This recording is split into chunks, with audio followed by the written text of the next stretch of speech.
کہ کوئی P T I والا بول رہا ہو تو دوسرا نہیں سننا چاہتا, کوئی پی ایم ایل این والا بول رہا ہو تو اس کو پی ٹی آئی والے نہیں سننا چاہتے, کوئی پنجاب سے بول رہا ہو تو دوسرے علاقے والے نہیں سننا چاہتے. لیکن یہ سیکوینس آف ایونٹس سننا بہت ضروری ہے, کیونکہ اس میں اینڈ کے قریب آپ دیکھیں گے دو بڑی امپورٹنٹ باتیں انہوں نے بتائیں. اور سب سے امپورٹنٹ بات یہ تھی کہ جب پہلے مطالبات پورے ہو گئے اور نئے مطالبات پھر 8 مطالبات ایڈ ہوئے, تو اس میں ایک بڑا ہی ایک امپورٹنٹ مطالبہ نیا ایڈ کر دیا گیا. وہ یہ کہ جو ایک حلف نامہ ہوتا ہے جب وہاں الیکٹ ہوتے ہیں لوگ اسمبلی میں, تو حلف نامے میں یہ اقرار لیا جاتا ہے کہ آپ کل کو جب بھی بات ہوگی آپ کشمیر, آزاد کشمیر کا پاکستان سے الحاق کو آپ سپورٹ کریں گے. اب یہ مطالبہ بھی انٹر ہو گیا کہ آپ الحاق کو سپورٹ نہیں کریں گے. اس میں کوئی راکٹ سائنس نہیں ہے کہ کس کو اس کا فائدہ جاتا ہے, کیا مجھے جاتا ہے, آپ کو جاتا ہے, یا ہندوستان کو جاتا ہے. یہ بڑا امپورٹنٹ ایشو ہے, لیکن اس پہ آگے بات تب بڑھائیں گے. پہلے میں چاہتا ہوں کہ ذرا سنیے تاکہ آپ کو ایگزیکٹ سیکوینس پتہ لگ جائے آج تک کشمیر کمیٹی کے ساتھ اور ادھر پاکستان گورنمنٹ کے ساتھ کہاں سے بات شروع ہوئی اور کہاں جا کے ٹوٹی. جب پچھلے سال کو 1 سال پہلے ایکشن کمیٹی نے جب وہاں پہ جو ہے وہ اسی طرح سے گراؤ جلاؤ اور تشدد کا راستہ اپنایا, اس وقت ایکشن کمیٹی کے 2 مین مطالبات تھے. ایک ان کا مطالبہ یہ تھا کہ منگلا ڈیم بنتے وقت ان کے ساتھ جو معاہدہ ہوا تھا پاکستان کی گورنمنٹ کی طرف سے کہ بجلی جو ہے وہ جس ریٹ پہ اوپر جو ہے وہ مینوفیکچر ہوگی اسی ریٹ پہ جو ہے وہ آزاد کشمیر کے لوگوں کو جو ہے وہ فراہم کی جائے گی. اور دوسرا انہوں نے کہا کہ گندم کے اوپر جو ہے وہ ہمیں سبسڈی دی جائے. ان 2 مین مطالبات کے ساتھ انہوں نے 38 مطالبات جو ہے وہ اور پیش کیے.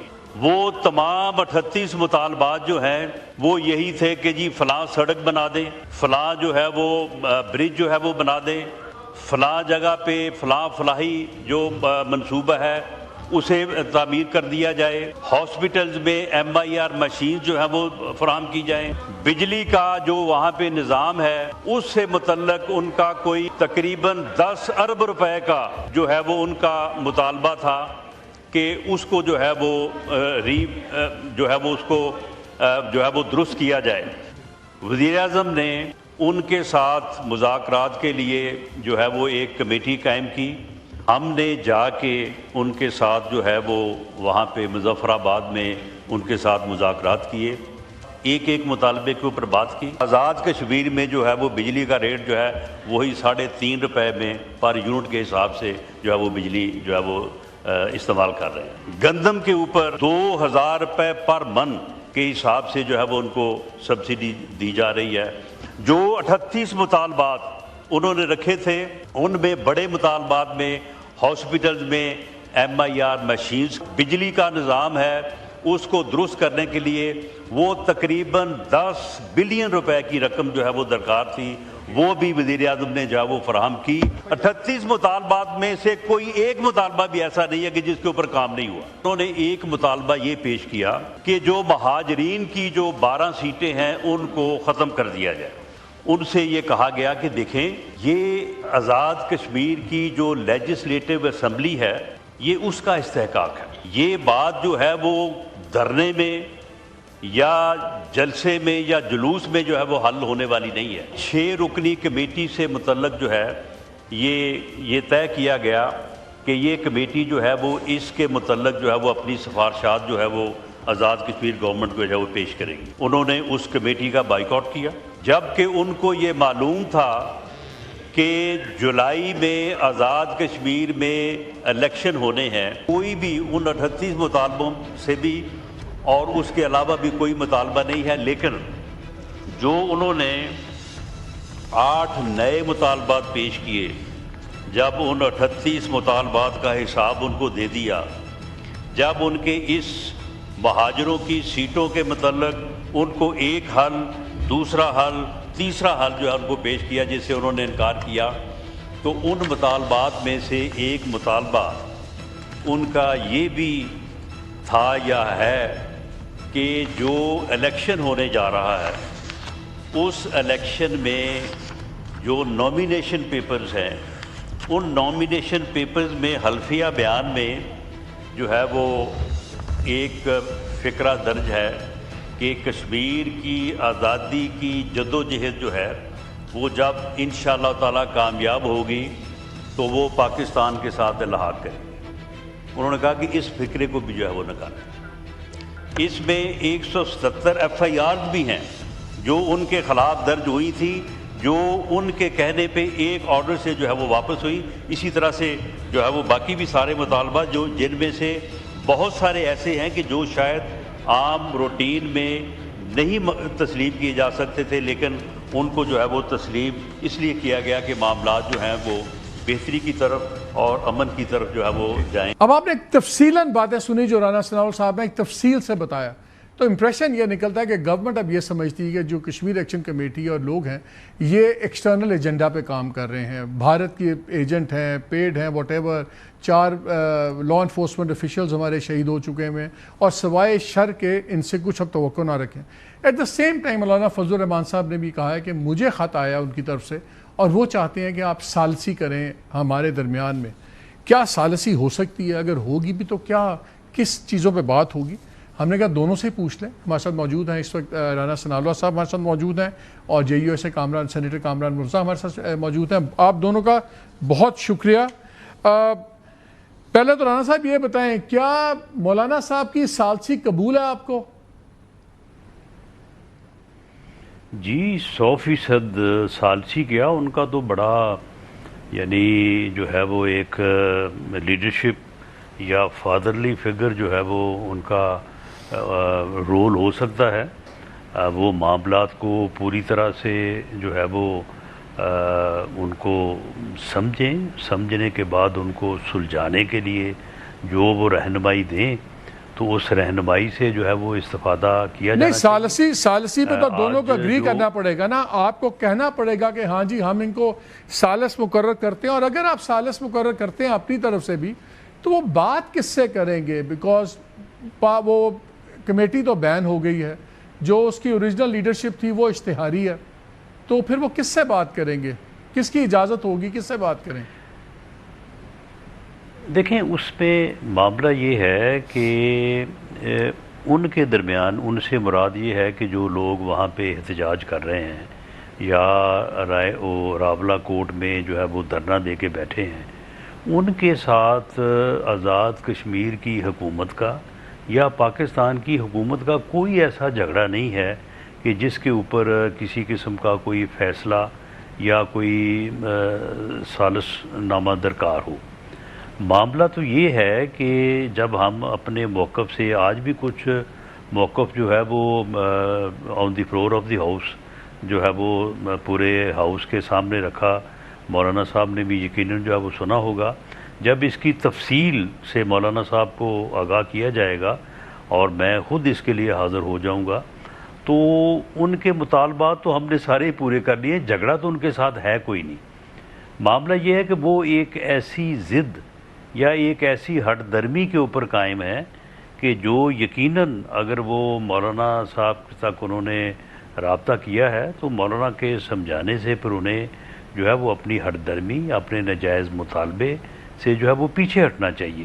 تو جھگڑا تو وہاں پہ کسی چیز کا ہے. تو آپ بھی کیا حکومت اب مولانا صاحب سے بھی درخواست کرے گی کہ آپ جائیں، جیسے انہوں نے درخواست کیا کہ آپ آئیں، تو کیا آپ لوگ بھی مولانا صاحب کو درخواست کریں گے کہ آپ جائیں اور ریزالو کر سکتے ہیں تو کر لیں ایشو کو؟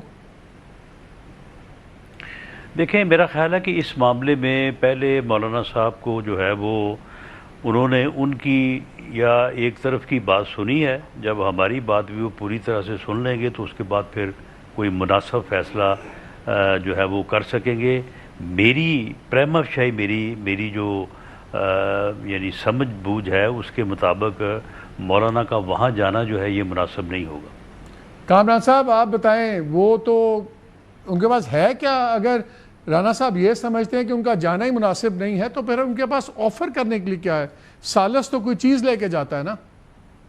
ایسا ہے کہ اس وقت کولنگ کا عمل چاہیے پاکستان کے لیے، ملک کے لیے، اور اس کولنگ کیونکہ ہم نے معاملات کو کافی بگاڑا ہوا ہے، اور جس وقت مولانا نے وہ اپنی ویڈیو اس میں شیئر کرنی تھی تو اس سے پہلے مولانا نے کافی کوشش کی تھی کہ پرائم منسٹر صاحب سے رابطہ ہو جائے، پرائم منسٹر صاحب سے بھی رابطہ کرنے کی کوشش کی گئی اور بھی باقی رابطے بھی کرنے کی کوشش کی گئی، مگر شاید چونکہ ملک سے باہر تھے تو اپنا رانا صاحب کے ساتھ جو دوسرے کوئی منسٹر ہیں یا کوئی بہت اہم شخص ہیں ان کو پیغام دیا گیا، مگر رابطہ پرائم منسٹر سے نہیں ہو پا رہا تھا۔ پھر ہم نے کہا کہ چلیں کم از کم ایک طرف ہم ان کو اپیل کر دیں کہ فی الحال آپ یہ دھرنا وغیرہ جو ہے نا اس کو کسی طرح سے مؤخر کریں ان چیزوں کو، اور پھر آگے تاکہ بات نکل سکے۔ اب اگر گورنمنٹ چاہے تو بڑھا جا سکتا ہے آگے، اور پھر جب کوئی بات بنانے کے لیے جو ہے نا خیر کے کام کے لیے کوئی جانا چاہ رہا ہو اور الٹیمیٹلی پھر اس میں خیر ہو بھی جاتی ہے، کیونکہ اللہ پاک کچھ نہ مدد کرتے ہیں۔ اس ڈیمانڈ کو کیسے آپ جسٹیفائی کر سکتے ہیں کہ جائز ہے، جہاں وہ کہتے ہیں کہ جو پاکستان سے الحاق کی بات ہے اس پہ جو وفاداری کی بات ہوتی ہے اس کو بھی آپ نکالیں؟ یہ مطالبہ تو لگتا ہے نیو دلی سے آیا ہے۔ نہیں یہ ایسا ہو نہیں سکتا۔ دیکھیے ہم پاکستانی ہیں، جب بھی مولانا کے پاس کب کوئی بات کرنے کے لیے آئے گا تو ریاست کے اوپر کوئی کمپرومائز نہیں ہے، ملک کے اوپر ہم رانا صاحب سے اختلاف کر سکتے ہیں، مگر جہاں پہ ملک پاکستان کی بات آ جائے گی یا پاکستان کے مفاد کی بات آ جائے گی، اس کے اوپر ہمارا کوئی کسی قسم کا قطعاً کوئی کمپرومائز نہیں ہے۔ ہم پاکستانی ہیں اور اس پاکستانی ہونے پہ ہمیں فخر بھی ہے، باوجود کہ ہم کو نظام سے بہت ساری شکایتیں ہیں، تو اس کے اوپر نہیں۔ مگر بات جب بگڑ رہی ہے اور جس میں ہماری بدنامی ہو رہی ہے، یعنی ہماری سے مراد ملک کی بدنامی ہو رہی ہے، وہ ہم نہیں چاہتے۔ رانا صاحب سے بھی ایک دو باتیں اور کر لوں۔ رانا صاحب، آپ لوگ مولانا صاحب کی باتیں جب کرتے ہیں آپ بھی بڑی عزت کی بات کرتے ہیں، آج پرائم منسٹر بات کر رہے تھے، انہوں نے کہا میں قدم بوسی کے لیے جاتا رہتا ہوں، بڑے زبردست اسٹرانگ ورڈز میں انہوں نے ان کو عزت سے مخاطب کیا۔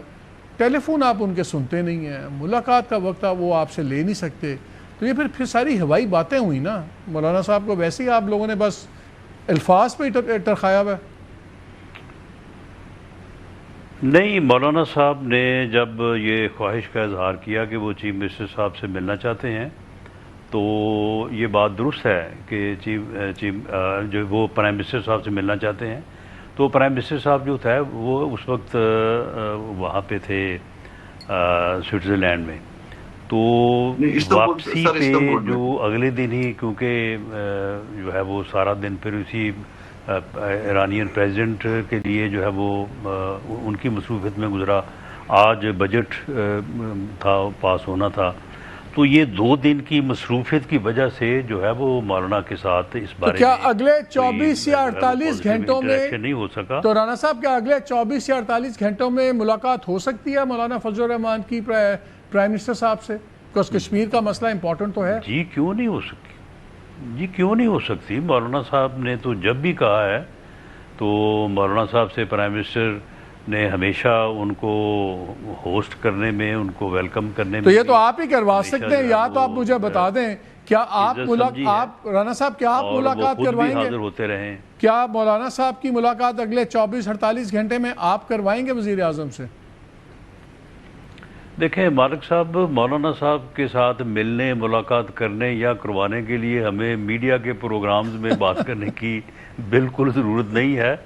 مولانا نے ہم سے ملنا ہوا یا ہم نے وہ تو تعلق فون کر دینے تو اسے جواب ہی نہیں دے رہے۔ آپ لوگوں کو کافی دن بعد میں پتہ چلے گا کہ ہم ملے ہیں، تو یہ آپ فکر نہ کریں، یہ کوئی مشکل معاملہ نہیں ہے۔ یہ ہمارے درمیان ہمیشہ جو ہے وہ بڑا ایکٹیو رابطہ رہتا ہے۔ یہ ان 2 دنوں کی کوئی مصروفیت ایسی تھی کہ جس کی وجہ سے تھوڑا یہ کامران صاحب وہ کہہ رہے ہیں میڈیا کے پیچھے ہمارا ایکٹیو بڑا رہتا ہے رابطہ وغیرہ، ہمیں ہی بتا دیں وہ خفیہ رابطے آپ کس لیے کرتے ہیں؟ خفیہ نہیں ہوتا، ویسے ان کو ہم اپوز بھی کرتے ہیں، مگر ان سے پیار محبت ہمارا رشتہ رہتا ہے، احترام کا رشتہ جو ہے نا وہ ہم نے کبھی جو ہے نا نہیں چھوڑا، رانا صاحب سے کبھی نہیں چھوڑا، باقی ان دوستوں سے نہیں۔ ویسے ہم اختلاف کرتے ہیں سیاسی معاملات میں، مگر بہرحال وہ ہماری عزت کرتے ہیں، ہم ان کی عزت کرتے ہیں، اور کبھی بھی ہم نے کوئی ایسی کبھی لوز بات ایک دوسرے کے خلاف نہیں کی۔ چلیں مجھے رانا صاحب اب دونوں سے ایک سوال ہے جو ایک بڑا سیریس اعتراض وہاں سے آتا ہے، یہ 12 سیٹوں کا بڑا ایشو بنا ہوا ہے۔ اب جو اس کے کرٹکس ہیں وہ کہتے ہیں جی اس کی ہم ایک ٹیکنیکل وجہ بھی آپ کو بتاتے ہیں۔ تقریباً 30 لاکھ کے قریب رجسٹرڈ ووٹر ہے کشمیر کے الیکشن کا۔ وہ کہتے ہیں جو 21 سیٹیں کشمیر میں ہیں اس میں ایوریج اوسطاً ایک سیٹ پہ آپ کو 1,60,000 پلس ووٹ لے کے آپ کو جیتنا پڑتا ہے اور آپ کو سیٹ ملتی ہے. جو 12 سیٹیں پاکستان میں ہیں اس کی ٹوٹل جو کوئی 43,85,000 44 لاکھ لے لیں تو یہاں پہ 36,000 36,500 ووٹ لے کے بندہ جیت جاتا ہے. اور اس لیے یہ جو 12 سیٹیں ہیں یہ ریپرزینٹ نہیں کرتی اس طرح چیزوں کو کہ اگر آپ نے سیٹوں کو نہیں چھیڑنا تو کم از کم کوئی ووٹوں کی شرح کا کچھ آپ بندوبست کریں. کیونکہ اور جب ہم سنتے ہیں, آپ کو یاد ہے الیکشن سے پہلے میں نے اپنے پروگرام میں بتایا تھا کہ جی بی کے اندر استحکام آئے گا, استحکام پاکستان پارٹی سے. انہوں نے پورے پاکستان سے صرف 3 سیٹیں جیتی, لیکن جی بی میں آخر میں موضوعاتی طور پر ان کو 4 سیٹیں مل گئیں. اب کشمیر کے الیکشن اناؤنس ہوئے ہیں تو استحکام پاکستان پارٹی, علیم خان صاحب کی پارٹی نے کہہ دیا ہم بھرپور حصہ لیں گے مہاجر سیٹوں پہ, 12 مہاجر سیٹوں پہ. تو لگتا ہے جی بی پہ تو ان کو پہرا بٹھا دیا گیا ہے پیپلز پارٹی پہ. اگر یہاں پہ زیادہ سیٹیں جیت گئی وہ جماعت جو 3 سیٹیں بھی نہیں جیتی, 4 نہیں جیتی ادروائز جنرل الیکشن میں, تو پھر سوال تو اٹھتے ہیں. یہ جو اعتراض ہے کہ کشمیر کی سیٹ پہ 1,60,000 پلس ووٹ لے کے آنا پڑتا ہے جیت کے, مہاجر سیٹوں پہ صرف 35 آپ کی 43 تقریباً 36,000 کچھ ووٹ لے کے آنا پڑتا ہے, یہ امبیلنس جو ہے اس پہ سوال اٹھتے ہیں. اس کے بارے میں کچھ کر رہے ہیں آپ رانا صاحب؟ دیکھیں مالک صاحب, پہلی بات تو یہ ہے کہ یہ جو پراپیگنڈا ہے یا یہ جو الزام ہے یا اس چیز کو الجھانے کی کوشش ہے کہ جی کسی نے کہہ دیا کہ جی یہ سیٹیں جو ہیں وہ میری جیب میں ہیں, یا کسی نے کہہ دیا کہ جی ہماری حکومت ہے تو ہم تو یہ سیٹیں جو ہے وہ جیت کے تو آزاد کشمیر کی جو اپنا مینڈیٹ ہے اس کے اوپر حاوی ہو جائیں گے. یہ قطعاً غلط ہے. ٹھیک, یہ بالکل پراپیگنڈا ہے. کسی نے یہ بات نہیں کی میرے سمیت کہ یہ سیٹیں جو ہیں یا وہ سیٹیں, ہاں وہ بیان کہیں بھی ریکارڈ میں کسی کا بھی نہیں آئے. ایگری ود یو, یہ پتہ نہیں کہاں سے چلا ہے. جی قطعاً میں چیلنج کرتا ہوں کہ اس قسم کا لفظ جو ہے وہ میرے سمیت کسی کا ادا کیا ہوا جو ہے وہ سامنے لے آئیں. ہاں ٹھیک ہے, جب آپ اپنے کارکنوں میں بیٹھے ہوتے ہیں تو گفتگو ہوتی ہے کہ آپ جو ہے وہ زیادہ سے زیادہ سیٹیں جو ہے وہ جیتنے کی کوشش کرتے ہیں. یہ جو ووٹر کا ڈیفرنس ہے اتنا, کہ ہم اس پہ اعتراض 15 سے 16 بنتا ہے کہ سیٹیں نہیں جو ہے بنتا؟ وہ ان کے اوپر کامیاب ہوں گے. اب ہم آزاد کشمیر میں بھی جو ہے وہ ہماری تو کوشش ہوگی کہ ہم 45 کی 45 سیٹوں کے اوپر جو ہے وہ کامیابی حاصل کریں. اب آ جائیں بات کہ ووٹوں کی جو ریشو ہے مالک صاحب, ووٹوں کی ریشو اگر کم یا زیادہ ہے تو جو سیٹیں مقرر کی گئی ہیں ان کے پیچھے کوئی نہ کوئی لاجک ہوگی. لیکن اگر اس لاجک سے متعلق جو ہے وہ اس کی ویلیڈیٹی کے اوپر جو اس کا جائزہ لینا ہے تو وہ جائزہ لینا کسی دھرنے کا اختیار نہیں ہے, کسی لانگ مارچ کا اختیار نہیں ہے, کسی احتجاج کا اختیار نہیں ہے. بالکل اسمبلی کرے گی, وہ آزاد کشمیر کی اسمبلی کرے گی. بالکل صحیح بات ہے. آزاد کشمیر کی اسمبلی جو ہے وہ الیکٹ ہونے جا رہی ہے, وہ کل کو آ کے ان سیٹوں کا جائزہ لے کے ان میں کمی کر دے, ان میں اپنا جو ہے وہ اضافہ کر دے. آپ اور میں کون ہیں کہ اس میں جو ہے وہ اس کے اوپر سوال اٹھا سکتے ہیں. یہ میں کامران صاحب سے بھی کیا کار غلط ہے. ٹھیک, آئی ایگری ود یو, یہ آپ کی بات آپ کہیں کہ میں نے گھراؤ کر کے جلاؤ کر کے کوئی مطالبہ منانا ہے, یہ جتھا کلچر جو ہے یہ کسی قیمت پہ بھی اس کو پرموٹ یا اس کی حوصلہ افزائی نہیں. کامران صاحب یہ بتائیں, جب مولانا صاحب سے بھی ان کی بات ہوئی لوگوں کی, تو اگر وہ اتنے جینوئنلی پاپولر ہیں اور ان کے بقول سارا عوام ان کے پیچھے کھڑا ہوا ہے تو وہ الیکشن میں حصہ کیوں نہیں لیتے؟ مولانا صاحب ان کو یہ کیوں نہیں بتاتے جائیں الیکشن لڑیں اور اگر اتنے پاپولر ہیں تو سویپ کریں اور جو مرضی کریں, اس کے بعد الیکشن میں کیوں نہیں آتے وہ؟ دیکھیے اس وقت تو کسی ایک فریق کو سمجھانے کی بات نہیں ہے, شاید دونوں فریقوں کو سمجھانے کی بات ہے. اور جب آپ ایک رول آپ کو کوئی سجیسٹ کر رہا ہے وہ بھی ثالث کا, تو پھر آپ کو بہت باتیں جو ہے نا محتاط ہو کے کہنی پڑتی ہیں. فرض کر لیجئے کہ یہ جو آپ اوپینین مانگ رہے تھے جس ایشو پہ, اگر مجھے رائے دینی پڑے تو میں باوجود اس کے کہ میں ایک اوپینین رکھتا ہوں, میں ایک رائے رکھتا ہوں, مگر میں اس رائے کو جو ہے ودہیلڈ کروں گا.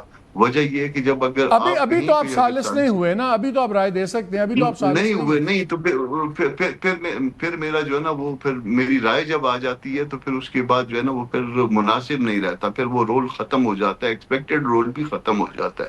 اب اس کے بعد کہ اگر یا تو یہ گورنمنٹ ہمیں کہہ دے کہ نہیں آپ نے, ہم آپ کے اوپر جو ہے نا وہ ہمارا ٹرسٹ نہیں ہے, یا کسی اور وجہ سے جو نا آپ نہ کریے. لیکن ایک بات بتائیں, ایک پیٹرن تو ہے. آج جب رانا صاحب کی ہم تقریر ڈیٹیل میں سن رہے تھے تو لگتا تھا کہ جب مطالبے پورے ہوتے ہیں نئے مطالبے آ جاتے ہیں, پھر جب نئے مطالبوں میں سے کچھ پورے ہوتے ہیں تو کچھ اس میں ایسے مطالبے ایڈ ہو جاتے ہیں جس کا جواز منطق سمجھ نہیں آتی, جس کا میں نے شروع میں بات کی تھی کہ پاکستان کے ہلاک والا معاملہ خاص طور پہ. تو پھر ایسے لوگوں سے اگر سمجھتے ہیں کہ ساری چیزیں ایک پیٹرن دکھا رہی ہیں تو پھر کیا ثالثی کی بھی کوئی گنجائش رہ جاتی ہے؟ اس میں ایسا ہے مالک صاحب, میں ایک رائے رکھتا ہوں اس حوالے سے کہ آپ اپنے بچے, اگر آپ غلط بھی ہو تو وہ غلط کرنے پہ بچے کو قتل نہیں کر دیتے. اپنے بچوں کو سمجھانا ہوتا ہے, اپنے بچوں کو ساتھ لے کے چلنا ہوتا ہے. سر بچے بھی تو جا کے دوسروں کے بچوں کو قتل نہیں کرتے نا, ہم بچے کیوں کہتے ہیں؟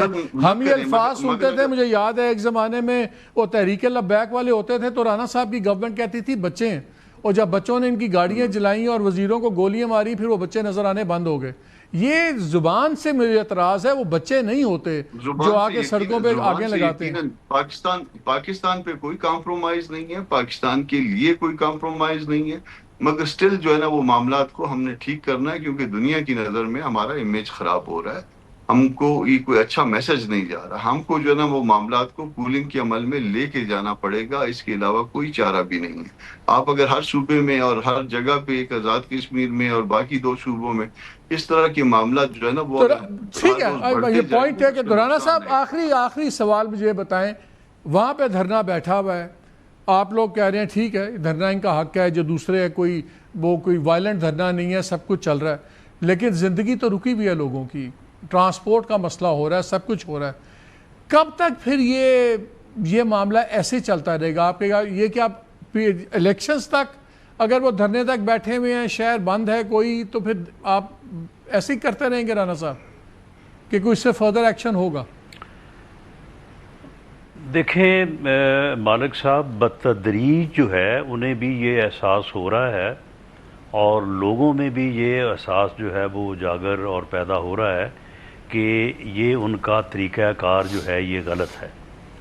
اور جیسے ہی یہ الیکشن ایکٹیویٹی جو ہے وہ شروع ہوں گی تو میرا خیال ہے کہ ان کی یہ رکاوٹ جو ہے وہ محدود ہو جائے گی, اور اس محدود رکاوٹ کے بعد پھر اس علاقے کو کارڈن آف کر کے تو باقی راولہ کوٹ شہر اور باقی علاقہ جو ہے اس میں معمول کی زندگی اور سیاسی سرگرمیاں جو ہیں ان کو بحال کیا جائے گا, کیونکہ ایک فری فیئر کریڈیبل الیکشن جو ہے وہ اس وقت آزاد کشمیر میں جتنا آج ضروری ہے اتنا اس سے پہلے کبھی بھی نہیں تھا. تو یہ جو بلاول صاحب وغیرہ رانا صاحب بات کر رہے تھے الیکشنز آگے پیچھے کرنے کی, جو بلاول صاحب وغیرہ پیپلز پارٹی الیکشن آگے پیچھے کرنے کی بات ہو رہی ہے, اس میں کوئی گنجائش ہے کہ الیکشن ہر قیمت پہ مقررہ وقت پہ ہی ہوں گے؟ نہیں, آگے پیچھے کرنے کی کسی نے بات نہیں کی, بلکہ جو آزاد کشمیر کی لیجسلیٹو اسمبلی ہے انہوں نے باقاعدہ تھرو ریزولوشن جو ہے یہ مطالبہ کیا ہے کہ الیکشن آئین کے مطابق بروقت ہونے چاہیے. تو اس الیکشن سے پہلے ماحول ٹھیک کرنے کے لیے ایک اور کریک ڈاؤن ہو سکتا ہے؟ نہیں, کریک ڈاؤن کی ضرورت نہیں ہے اس وقت. پوری ویلی میں یعنی آزاد کشمیر میں جو ہے وہ 10 ڈسٹرکٹ ہیں, 9 میں حالات معمول کے مطابق ہیں اور پولیٹیکل ایکٹیویٹیز الیکشن ایکٹیویٹیز شروع ہو چکی ہیں.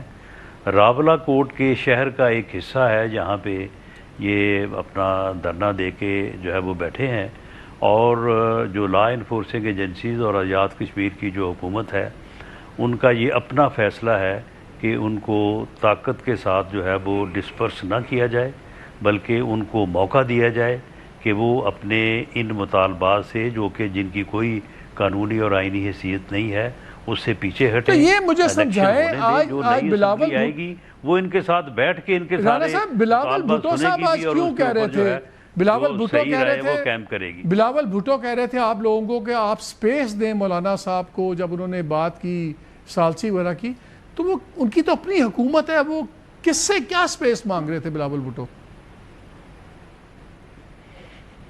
نہیں، سپیس تو وہاں پہ جو ہے وہ آزاد کشمیر کی حکومت نے ہی دینی ہے، اور ہم بھی جب بات کریں گے تو آزاد کشمیر کی حکومت جو ہے اس کے ساتھ مشورہ کر کے ہی کریں گے، اس کے ساتھ مشورہ کر کے ہی مولانا صاحب سے جو ہے وہ بات آگے بڑھائیں گے. تو میں نہیں اس میں جو ہے وہ اسیس کر سکتا یا فورسی کر سکتا کہ بلاول صاحب کا اس بات سے کیا مراد تھا. سپیس مولانا صاحب جو ہیں وہ مولانا صاحب کے پاس سپیس ہی سپیس ہے. مولانا صاحب کے ساتھ کوئی سپیس والا معاملہ کوئی سامنے تو نہیں ہے. چلیں آپ کہتے ہیں لگتا ہے خالی سپیس ہی سپیس ہے، ان کو ان کی مرضی کی سپیس نہیں مل رہی. رانا ثناءاللہ صاحب بہت شکریہ کا، اپنا کامران بھائی بہت شکریہ آپ دونوں کا. ناظرین آپ نے باتیں سنی، کلیئرلی نظر آ رہا ہے کہ ایک ایمبیگوٹی ہے، اور میرے خیال میں کلیئرٹی گورنمنٹ کی تو بڑی کلیئرٹی نظر آ رہی ہے کہ کہاں کھڑے ہوئے ایڈمنسٹریٹولی، کہاں کھڑے ہوئے ہیں، کیا آگے کرنا ہے. اگر کنفیوژن ہے تو وہ شاید پیپلز پارٹی میں ہے. جیسے رانا صاحب اس سے انٹرسٹنگلی پوائنٹ آؤٹ کیا کہ وہ کس سے سپیس مانگ رہے ہیں، گورنمنٹ تو وہاں ان کی اپنی ہے. تو جو بھی فیصلے کرنے ہیں پھر بلاول بھٹو یا تو فیصلے کریں، لیکن یہ ٹو اینڈ فرو، بلو ہاٹ بلو کولڈ ہماری سمجھ سے تو باہر ہے. Let's hope things work out. Break لیتے ہیں، بریک کے بعد آ کے ذرا ایران والی اور امریکہ والی جو گتھی ہے ذرا اس کو سمجھنے کی کوشش کرتے ہیں. اسٹے ود اس.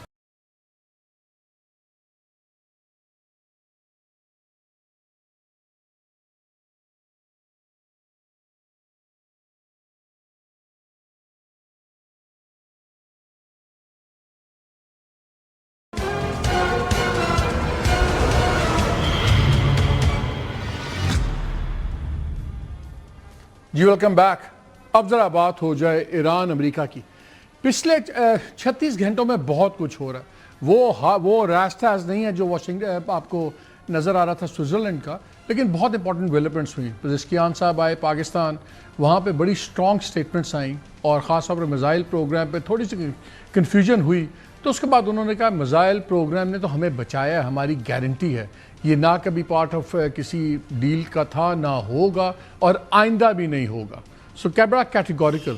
پھر نیوکس کے اوپر بات ہوئی، پھر اس پہ کنفیوژن ہوئی کہ جی ڈونلڈ ٹرمپ نے کہا کہ بس جا رہے ہیں نیوکلیئر انسپیکٹرز وغیرہ. ایران نے کہا ابھی کوئی اسکیجول نہیں بنا. ایران نے انکار نہیں کیا. انکار کی جتنی بھی لینگویج ابھی آ رہی ہے بڑی تھوڑی سی ایمبیویلنٹ سی لینگویج ہے کہ کبھی ہاں اور نہ دونوں اس میں ہوتے ہیں. پھر فنڈز کی ڈی فریزنگ کی بات ہوئی، تو پہلے فگر ہم سن رہے تھے 6 سے 12 بلین. پھر ڈونلڈ ٹرمپ نے کہا کہ یہ طے ہو گیا ہے کہ یہ ہم جو پیسے دے رہے ہیں یہ بیسک گڈز اور میڈیسنز کے لیے ہیں، اور صرف امریکن پروڈکٹس لی جائیں گی. اس پہ گورنر اسٹیٹ بینک ایران کے انہوں نے کہا کہ کوئی ہمارے پہ پابندی نہیں ہے کہ ہم صرف ان سے لیں گے، ہاں اگر ان کی قیمتیں اور کوالٹی بہتر ہوئی باقیوں سے تو پھر ہم لے بھی سکتے ہیں. سو بوتھ بلو ہاٹ بلو کولڈ. اور نیوکلیئر کے اوپر جو ہے ویسے تو سٹاس اب ایران کو اور بھی کلیئر آ گیا ہے. انہوں نے کہا یہ انسپیکٹرز وغیرہ سب آئیں گے، کوئی پرابلم نہیں ہے، پہلے جب ڈیل میں چیزیں ساری طے ہو جائیں گی. تو اگر آپ لینگویج دیکھیں تو آپ کو لگتا ہے کہ Iran from a position of strength بات کر رہا ہے. ان دا مین ٹائم امریکہ کے اندر بہت چیزیں چینج ہو گئی ہیں. آج سے پہلے ہم سوچ نہیں سکتے تھے کہ جس قسم کی باتیں اب ان کی ٹاپ لیڈرشپ کھل کے اسرائیل کو کرٹیسزم بھی ہو رہا ہے. جو عام پاپولیشن ہے وہ تو کر ہی رہی ہے. ینگر پاپولیشن کے سرویز بتا رہے ہیں کہ میجورٹی ہے جو بہت زیادہ اسرائیل کے خلاف، اور یہ اسرائیل کی مخالفت ہے، ناٹ نیسیسریلی یہودیوں کی، بیکاز زائنسٹ اسرائیل. اور وینس نے بھی کہا کہ لوگوں کو فرق کرنا ہوگا کہ اگر آپ اسرائیلی حکومت کی کرٹیسزم کرتے ہیں تو وہ ضروری نہیں کہ آپ یہودیوں کی مخالفت کر رہے ہیں. ابھی نیو یارک کے اندر انتخابات ہوئے لوکل سیٹس کے، تو زوران ممدانی جن کا بڑا اوپن سٹانس ہے فلسطین پہ اور ان تمام ایشوز پہ، ان کے 3 کینڈیڈیٹس جس پہ انہوں نے ہاتھ رکھا تھا وہ جیت گئے، اور اس میں ایک نے اپنے ہی ایک بڑے انکمبنٹ ڈیموکریٹ کو ہرایا. سو آپ کو ایک ٹرینڈ نظر آ رہا ہے. اب سوال کچھ یہ بھی لوگ کہتے ہیں کہ ڈونلڈ ٹرمپ کے 2 رویے ہوں گے. ایک تو اس کا فائدہ اٹھا سکتے ہیں کہ وہ اس سے سخت اپنی جو ڈیل جو ایران کو، وہ کافی ان کی ناراضیاں بھی ہیں، اور ہم نے بار بار سنا وہاں تو ایفنگ سٹیٹمنٹس وغیرہ بڑے اس میں گالی گلوچ والی باتیں بھی آ گئی ہیں، سب کچھ سامنے آتا جا رہا ہے. تو وہ یا تو اس کو اپنا ایز اے لیور یوز کریں گے، یا یہ نہ ہو کہ وہ الٹا اس پہ ریاکٹ کریں. ان دا مین ٹائم اسرائیل سے جو رپورٹس آ رہی ہیں، نیتن یاہو نے بھی بڑی اسٹرانگ آج ایک سپیچ کی ہے، اپنے کمانڈرز کو ایڈریس کرتے ہوئے اس نے کہا کہ ہم نے بہت ڈپینڈنس کی ہے امریکہ پہ، ہم بڑے شکر گزار ہیں، لیکن ہمیں اب انڈیپینڈنس چاہیے، ہم اتنی اپنی صلاحیت بنائیں کہ ہم زیادہ سے زیادہ بہترین سے بہترین ہتھیار بنائیں کہ ہمیں کسی پہ ڈپینڈنس نہ ہو۔ اسرائیلی ٹیلی ویژن رپورٹ کرتا ہے کہ جی کچھ کافی پابندیاں وغیرہ آ رہی ہیں، چینل 13 ان کا ہے، اور اس نے کہا ہے کہ جی پہلے جو ہمیں کھلی چھٹی تھی، انہیں سیکیورٹی والے بندے کو کوٹ کیا کہ جو کھلی چھٹی تھی ہمیں لبنان کے اندر کرنے کی، اس پہ کچھ پابندیاں لگ گئی ہیں۔ پہلے تو یہ کہا گیا کہ آپ بیروت میں اور طائر شہر میں آپ بمباری نہیں کریں گے، پہلے تو یہ پابندی تھی، اور پھر اس نے کہا کہ پہلے ہمیں اجازت تھی کہ آپ جو مرضی کریں، اور you had permission to operate without restriction, that period is over. So یہ چیزیں بھی سامنے آ رہی ہیں۔ دیکھنا اب یہ ہے کہ سب سے بڑے دو ہی لوگ مسئلے کہتے ہیں کھڑے میں اس وقت، ایک لبنان کا اور ایک اسٹیٹ آف ہرمز کا فیوچر سٹیٹس۔ کیا یہ چیزیں بگڑ تو نہیں سکتی، کیونکہ ایران کا سٹانس بہت زیادہ اب کھل کے ہارڈ لائن ہوتا جا رہا ہے۔ شجاع نواز صاحب ہمارے ساتھ ہیں، پولیٹیکل اسٹریٹجی اینالسٹ، آتھر۔ السلام علیکم شجاع صاحب۔ وعلیکم السلام۔ شجاع صاحب، اب یہ ورڈز ہم کہاں سنتے تھے کہ you can't kill your way out of every security crisis, weird panic ہے، ایک فریک آؤٹ ہے، اور اسرائیل کا کرٹیسزم یہودیوں کا کرٹیسزم نہیں ہے، and you need to differentiate between American interest and Israel interest, اور اگر ڈفرینس ہوگا تو ہم پہلے امریکن انٹرسٹ کریں گے۔ امریکہ میں اس کا سمجھا دیں ہو کیا رہا ہے، کیا یہ ایک مومنٹری ایک فرکشن ہے یا واقعی ایک گلف بن رہا ہے وہاں پہ؟ جس طرح نائب صدر وینس نے کہا wake up and smell the reality, American saying ہوتی ہے wake up and smell the coffee, تو Trump administration itself is waking up and smelling the reality at home, اور وہ دیکھ رہے ہیں کہ عوام جو ہے دونوں پارٹیوں کی وہ ان کے خلاف جا رہی ہے، اور نہ صرف اب لیکن مڈ ٹرمز میں خاص طور پہ ریپبلکن پارٹی کا دیوالا ہو سکتا ہے، اور وہ سب ریپبلکن پارٹی پھر جو ہے صدر ٹرمپ پہ ٹوٹ کے پڑے گی، کیونکہ اگلے 2 سال کے لیے یہ لیم ڈک ہوں گے، اور اگر ڈیموکریٹس جیت گئے دونوں سینٹ اور ہاؤس تو امپیچمنٹ کا ڈر ہے انہیں، تو that is concentrating their mind. ان کا 2 پرنسپلز ہیں، ایک امریکہ فرسٹ، دوسرا ٹرمپ فرسٹ، اور ٹرمپ ابو آل۔ آپ وائس پریزیڈنٹ وینس کے بھی جو بیانات ہیں وہ دیکھیں کہ وہ ہر طرح سے واپس لے آتے ہیں بات کہ ٹرمپ کی آپ تنقید نہیں کر سکتے، اور ٹرمپ کو ٹرسٹ کریں، ہی ول ڈو ایوری تھنگ۔ میرا یہ خیال ہے کہ کہنے کی بات ایک اور ہے اور کرنے کی بات اور ہے۔ اب دیکھیں گے یہ کہ امریکہ آن گراؤنڈ کیا کرے گا جو کہ اسرائیل کو کنٹرول کر سکے۔ اس میں 2 چیزیں ہیں، ایک تو یہ کہ جو 3.8 بلین سالانہ ملٹری ایڈ ملتی ہے اس کو روکیں گے یا نہیں، دوسرا یہ کہ جو سپورٹ انہوں نے دی ہے ان کی لبنان میں ایکشن کی، جو ابھی بھی قبضہ کیا ہوا ہے اسرائیل نے، کیا اسرائیل کو یہ واپس لے آئیں گے اپنی حدود میں؟ میرا نہیں خیال کہ یہ ہوگا، یہ ایک قسم کی ٹیمپرری میجر ہے۔ اس کے ساتھ ساتھ ایک اور ڈیل ہو رہی ہے امریکہ اور اسرائیل میں، جس میں ان دونوں کی ملٹریز جو ہیں ان کو کمبائن تو نہیں لیکن بالکل بلڈنگ کر رہے ہیں کہ وہ دونوں ایک طرح ایک کنٹرول اور ایک سسٹم میں کام کریں گی۔ پھر ایک اور خبر آئی ہے، وہ یہ کہ مریم ایڈلسن جو کہ صدر ٹرمپ کی بھی بہت سپورٹر ہے، امریکن بلینئر، ان کا ایک اخبار ہے اسرائیل میں، اسرائیل ہاروم، وہاں پہ ایک خبر آئی کہ امریکہ از بلڈنگ اے بیس ان غزہ، اور دا ہول ایم از کہ کسی طرح غزہ کو خالی کر کے اور وہاں پہ ایک ریویرا سا بنا دے۔ تو بہت سی ایسی چیزیں ان دا بیک گراؤنڈ جو سامنے آئیں گی، اور وہ یہ جو اسرائیل اور امریکہ کا ناٹک ہے شاید یہ ناٹک ہی رہے۔ تو سر یہ آپ نے بڑی انٹرسٹنگ بات کی، بیکاز انہوں نے وہ 3.8 بلین تو چھوڑیں، وہ تو ایک جوائنٹ اسٹریٹجک کا ایشو بنا رہے ہیں تاکہ یہ ہر سال کی بکبکی ختم ہو جائے کہ جی ہم اتنے پیسے دے رہے ہیں نہیں دے رہے۔ میں یہی پڑھ رہا تھا کہ ریپرزینٹ مارلن سٹٹسمن ہے ریپبلکن انڈیانا کا، اس نے ایک ریزولوشن بھی ڈالا ہے کہ جی ریپلیس کریں سیٹ کو with the new framework of cooperative defence and trade. وہ یہی ساری گیم کر رہے ہیں ایگزیکٹلی جو آپ بات کر رہے ہیں. تو یہ مجھے بتائیں کہ آپ کے خیال میں اس وقت سب سے بڑا پھر تھریٹ ہمارے نزدیک تو لیبنن ہے. نیوکلیئر پہ چیزیں لگ تو رہا ہے کہ براڈ سٹوکس میں ایگری ہو گئی ہیں, تو اگر یہ غزہ اور اس کے اندر ساری لانگ ٹرم ان کے ریل اسٹیٹ ڈیلز کے انٹرسٹ بھی ہیں, دوسرے بھی ہیں, تو پھر لیبنن کیسے ریزالو ہوگا؟ جو ڈی کنفلکشن کمیٹی بنی ہے اس میں بھی اسرائیل اس کا حصہ نہیں ہے. So how will that get resolved? کیسے پھر یہ ڈیل چلے گی آگے؟ قبل تو یہ کہ سیز فائر مینٹین ہو, اور اگر امریکہ وہ کر سکے تو کافی حد تک ایک قسم کی ان کی فتح ہے. اس کے بعد پھر وڈرال. لیکن وڈرال کا یہ ہے کہ اس کا حزب اللہ کے اوپر لیبنیز آرمی کا کنٹرول نہیں ہے. اور میں سمجھتا ہوں ابھی ریسنٹ وزٹ جو ہوئی لیبنیز آرمی چیف کی پاکستان, وہ بھی بہت اہم ہے اس لحاظ سے, کیونکہ ضرور انہیں مدد چاہیے ہوگی. تو دیکھیں اگر لیبنان کے لیے بھی ایک اسلامک فورس آ سکے, جس طرح ایک دفعہ بات ہو رہی تھی غزہ کے لیے, تو شاید حزب اللہ پہ کنٹرول ہو سکے, اور اس میں ایران کو شامل ہونا پڑے گا, کیونکہ Iran supplies the finances and the weaponry. تو for regional peace Iran will be a critical factor. Shiza بھائی کل پزشکیان صاحب آئے ہوئے تھے, تو انہوں نے کہا کہ جی ہم ہینڈ آف فرینڈشپ ایکسٹینڈ کر رہے ہیں تمام مسلمان ممالک کو کہ آپ ایک نیا سیکیورٹی آرکیٹیکچر بنائیں خطے میں, اور اس فریم ورک میں بہت سے امپورٹنٹ ملک شامل ہو سکتے ہیں, قطر, سعودی عربیہ, ایجپٹ, ترکی. اب پہلے یہ کوڈ بنا ہوا ہے.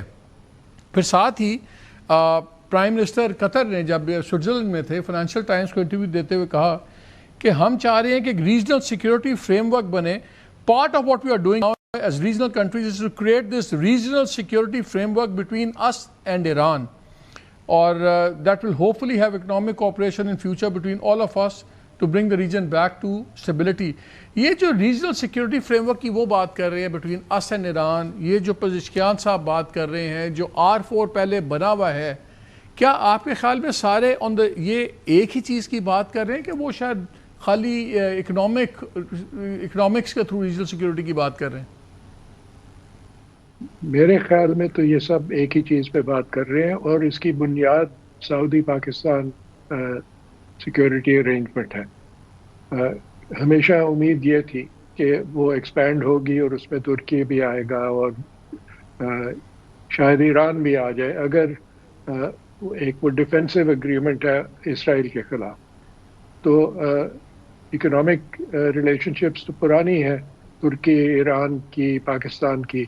اب یہ ہے کہ سعودی عرب, قطر, بحرین, یو اے ای, ان کی بھی بہت پرانی ریلیشن شپس ہیں.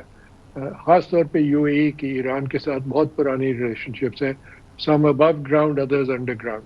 تو یہ سب جو ہے ایک بنیاد بن رہی ہے ایک نیا آرکیٹیکچر کی, کیونکہ ایک چیز سامنے آ گئی ہے, وہ یہ کہ امریکہ پہ جو کانفیڈنس تھی ان ممالک کی کہ وہ انہیں پروٹیکشن دیں گے اور ان کی فورسز ان کو ایک شاید نیوکلیئر امبریلا بھی دے, وہ میرا خیال اب ختم ہو چکی ہے, اور ایک بالکل نیا نقشہ سامنے آ رہا ہے. سر یہ بتائیں اسرائیل کیسے ایکسیپٹ کرے گا ایک ایسی اسلامک فورس اس کے بارڈر پہ آ جائے لیبنن کے اندر, بھلے وہ پیس کیپنگ فورس ہو, جس میں ترکی اور پاکستان بھی حصے دار ہوں؟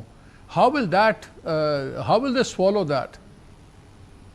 They will swallow it اگر اس کا مقصد ہے حزب اللہ کو ڈسارم کرنا, to facilitate that. اب I'm thinking beyond, کیونکہ Iran will have to be a necessary approver of that operation. اور کیا پتا ایران خود بھی وہاں پہ کوئی ٹروپس بھیجے, لیکن ایک this is an idea just like the Gaza peace force, کہ آپ نے اگر کنٹرول کرنا ہے حماس کو غزہ میں تو اسلامک فورس ہوگی, کیونکہ they won't accept a western force. آپ کے آئیڈیاز بڑے خطرناک ہوتے ہیں. مجھے یاد ہے میرے پروگرام میں آپ نے کہا کہ اس کو ایک ہی طریقہ ساری چیزیں نیگوسیشن ٹیبل پہ آنے کا, اگر امریکہ بلاکیڈ کر دے اسٹیٹ آف ہرموز کا, اور مجھے لگتا ہے آپ کی بات پہنچ گئی وائٹ ہاؤس میں، بیکاز اس کے ہفتے 10 دن کے بعد یہ بلاکڈ ہو گیا. آئی ہوپ یہ چیز بھی وہ سن لے کوئی اور اس پہ ڈیولپمنٹ ہو. لیکن اس میں یہ تو ہم ایک لانگ ڈرون آؤٹ پروسیس کی بات کر رہے ہیں شجاع بھائی. یہ جو ڈیل ہونی ہے 60 دنوں میں، یا چلیں اس میں ایکسٹینشن آ جائے 60 دن یا 30 دن اور ہو جائے، یہ 90 یا 120 دن تو نہیں ہوگی. اگر آپ کے خیال میں اگر لیبنن میں جو ہوا ہے یہیں پہ فریز ہو جائے اور کچھ ٹوکن پل آؤٹ کر جائے اسرائیل، تھوڑا سا پیچھے چلا جائے اور آگے بدماشی کوئی نہ کرے، تو کیا پھر آپ کے خیال میں یہ ایگریمنٹ سروائیو کر جائے گا؟ بالکل. خاص طور پہ اگر حزب اللہ کو میسج جائے تہران سے کہ آپ نے حملے بند کرنے جب تک کہ ہماری ڈیل کمپلیٹ نہیں ہوتی، اس کے بعد دیکھیں گے کیا ہوتا ہے. Very simple. کیا ایران اوور پلے تو نہیں کر رہا اب اپنا ہاتھ؟ بیکاز ہمیں ایک خاص ایک وکٹری کی جو ایک ہوتی ہے، جیتے تو وہ ہیں، وہ ہینری کسنجر والی جو بات ہے کہ اگر ایسیمیٹرک وارفیئر ہو، so the smaller country wins by not losing and the bigger country loses by not winning. وہ تو یہاں پہ آ گیا ہے. آپ کے خیال میں کیا ایران اب اوور پلے تو نہیں کر رہا ہاتھ اپنا؟ Iran is not over playing. Iran is always had a strong hand, اور خاص طور پہ نیوکلیئر نیگوسیشنز کی آپ نے بات کی تو اس میں ان کا پلہ بہت بھاری ہے، کیونکہ ان کے پاس ایک کنسسٹنٹ ٹیم ہے، اور at the highest level including foreign minister Araghchi جو کہ نیوکلیئر ایشوز پہ ماہر ہے. امریکہ کی ٹیم بالکل کھکھل ہے ان کے سامنے میں. اسی لیے ان کو ایک بریفنگ دی لیورمور نیشنل لیبارٹری میں. میں کل ہی سن رہا تھا ارنسٹ منیز کو جو کہ انرجی سیکرٹری تھے، who used to lead the negotiations as energy secretary with Iran. اور وہ ایک تصویر تھی جو کہ بڑی اہم تھی.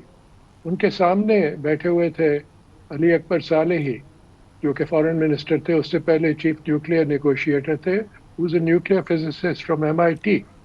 تو اس قسم کی برین پاور ایران کے پاس ہے. اور ارنسٹ موئز خود بھی فزسسٹ تھے، تو وہ آپس میں جو بات کرتے تھے کوئی کسی کی زبان سمجھتے تھے. اب جو باتیں ہو رہی ہیں بٹوین ایرانین ایکسپرٹس جو کہ نیوکلیئر سمجھتے ہیں and the U S team جو کہ بالکل نہیں سمجھتے، تو اس میں کافی کنفیوژن ہو رہی ہے اور ہو سکتی ہے. لیکن سر اب تو ٹیکنیکل کمیٹیز میں تو دونوں کے ایکسپرٹس ہی ہوں گے نا. اب تو امریکن بھی ایکسپرٹس بیٹھے ہوں گے وہاں پہ. وٹکاف تو نہیں ہے نا وہاں پہ، تو اب ان کے بھی تو ایکسپرٹس ہی بیٹھے ہوں گے. لیکن صدر ٹرمپ کو کون روکے گا؟ He throws a grenade into the discussions every day. Does President Trump کے پاس کیا آپشن اب ریموٹ سا بھی رہ گیا ہے دوبارہ کوئی مسئلہ شروع کرنے کا؟ کیونکہ یہ بڑی انٹرسٹنگ جو ووٹ ہوا اب سینٹ کا، جس میں انہوں نے فائنلی 10ویں بار ڈیموکریٹس نے ایک ووٹ کروا لیا ہے کہ جی آپ کانگریس کو اجازت لیں گے، انفارم کریں گے. ٹھیک ہے لیگل حیثیت نہیں ہے، لیکن اس کی پولیٹیکل امپیکٹ بہت ہے.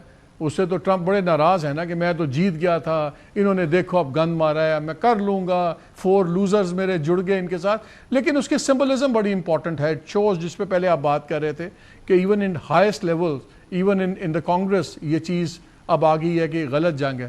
جنگ جب ایران کو پتا ہے کہ کیا ایران امریکی صدر کے پاس دوبارہ جنگ کرنے کا آپشن نہیں ہے، تو کیا ایک تو سوال آپ سے یہ ہے کہ کیا ہے یہ آپشن آپ کے خیال میں ایکسرسائز کر سکتے ہیں، یا اس اوور کانفیڈنس میں تو ایران اوور پلے نہیں کوئی کر رہا چیزیں؟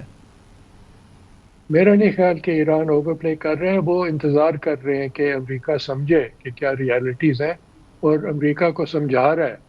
اب مثلا ایک بات یہ ہے کہ ابھی ٹرمپ ایڈمنسٹریشن نے $80 بلین کا ایک ایکسٹرا بجٹری ریکویسٹ کی ہے پینٹاگون کے لیے، جنگ کے لیے. وہ کانگریس سے جواب آ رہا ہے کہ یہ کس لیے ہے؟ جنگ تو ختم ہو چکی ہے، سیز فائر ہو چکا ہے، آپ ڈرا کر رہے ہیں وہاں سے، تو $80 بلین آپ کو کس لیے چاہیے؟ تو اس قسم کے سوالات وہاں پہ کھڑے ہو رہے ہیں. پھر IAEA کے بارے میں غلط بیانی کی جا رہی ہے.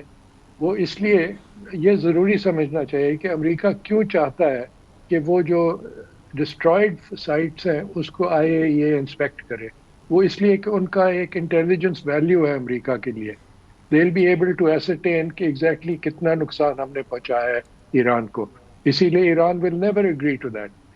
وہ جانتے ہیں کہ they are members of the IAEA, NPT, اور جب اگریمنٹ ہوتی ہے فار وزٹس تو under normal rules advance warning دیتے ہیں ایران کو، پھر IAEA کے انسپیکٹرز آتے ہیں.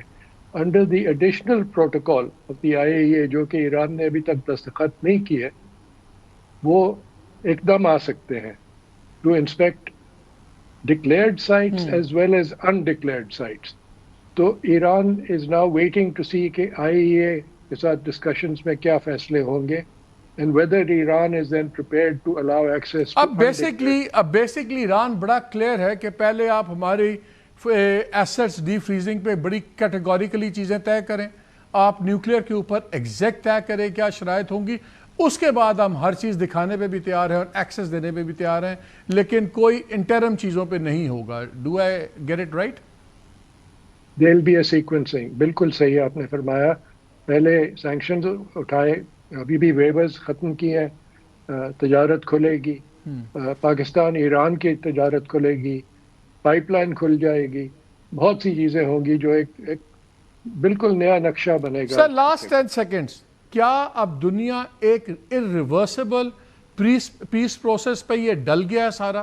کیا ایک irreversible پیس ٹریک پہ اب ہم شروع ہو گئی ہیں یہ جو ڈیولپمنٹس ہوئی ہیں irreversible؟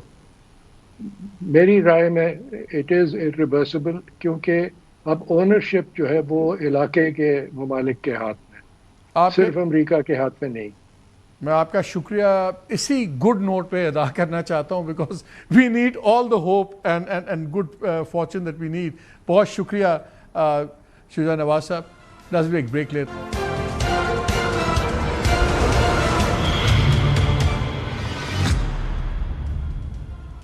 جی ویلکم بیک. آزاد کشمیر میں جو کچھ ہو رہا ہے بڑا حساس معاملہ ہے. کلیئرٹی نظر آ رہی ہے کہ گورنمنٹ کی کلیئرٹی کہاں ہے. آئی تھنک وقت آ گیا کہ پیپلز پارٹی اپنی کلیئرٹی کرے.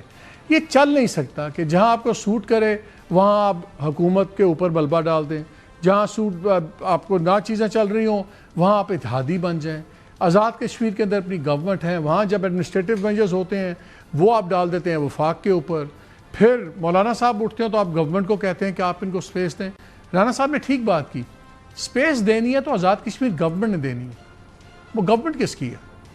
بلاول بھٹو صاحب کو تھوڑی سی کلیئرٹی لانی پڑے گی. اجازت دیجیے، اللہ حافظ.